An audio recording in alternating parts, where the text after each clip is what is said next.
My dear friends and future doctors, एक बहुत बड़ी इन्फॉर्मेशन आ रही है। जी हाँ, ओएमआर सीट को लेकर।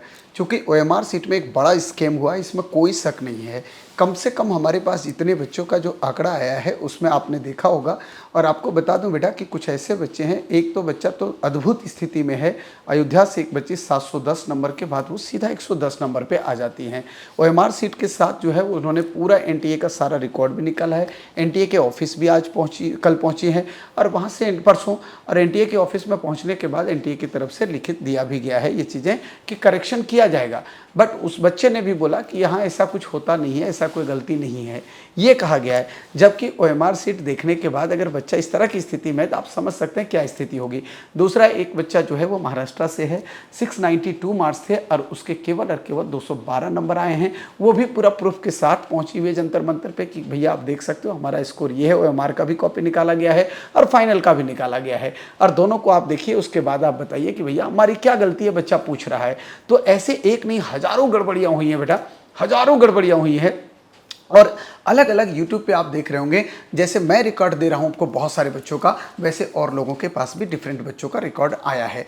अब ऐसी स्थिति में सवाल उठता है कि अगर ओएमआर में इतना तोलझोल किया गया, रिजल्ट को फिर पब्लिश क्यों किया गया, या अगर ओएमआर में इतना तोलझोल किया गया तो क्या रियल में जो है वो कहीं ना कहीं रिजल्ट के साथ छेड़छाड़ किया गया। क्योंकि इन लोगों ने जब पेपर लीक कराया था तो निश्चित तौर पे हो सकता है कि उन बच्चों से पैसे लिए गए होंगे एडवांस में, जिन बच्चों का सिलेक्शन का इन्होंने दावा किया था।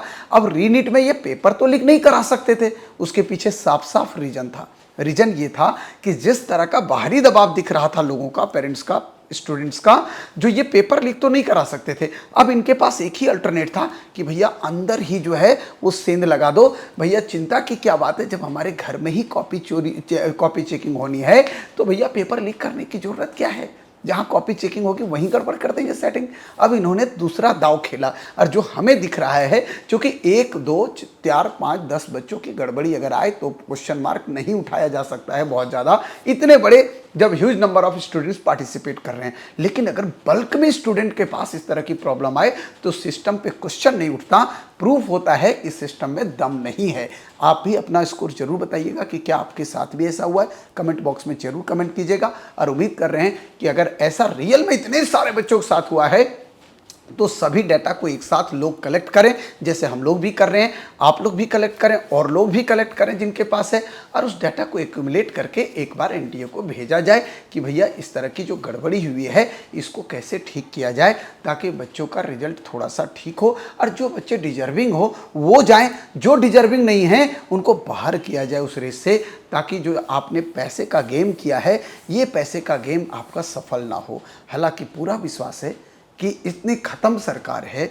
आपने देखा होगा आज पूरा स्टूडेंट कम्युनिटी इंडिया का जो है रोड पे उतरा हुआ है, इसके बावजूद भी इनके रोंगटे तक खड़े नहीं होते हैं। तो इस सरकार से बहुत उम्मीद नहीं किया जा सकता है। कैसे उम्मीद करेंगे? आपको याद होगा 2024 सुप्रीम कोर्ट का जज बोलता है कि पेपर लीक तो हुआ है लेकिन मास लेवल पे नहीं हुआ है। उसका कहना इतनी तो चोरी चलती है ना, आपने केवल गला ही तो काटा, पैर वैर तो काटा ही नहीं, सब अभी तक तो जिंदा ही रह गया वो बंदा।